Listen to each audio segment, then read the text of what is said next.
How to turn off two-factor verification on Binance. In this tutorial, I'll show you guys how you can easily turn off the two-factor authentication on your Binance application. Let's just jump right in. First thing first, open up your Binance application and make sure that you are logged into your account. The next step is to actually find the Binance logo at the top left corner of your screen.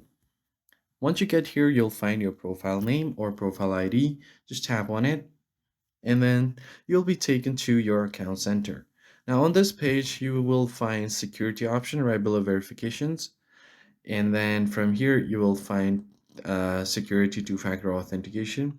As you can see, I've already enabled passkey, that is my biometrics, as well as my email verification. So if you want to turn it off, just tap on any one of them. And then from here, you'll find the delete button. So go ahead and tap on delete and then continue. Now from here, your passkey will be deleted. You're going to have to verify it with your own passkey now. So simply go ahead and verify with your passkey or fingerprint, and now it will be removed.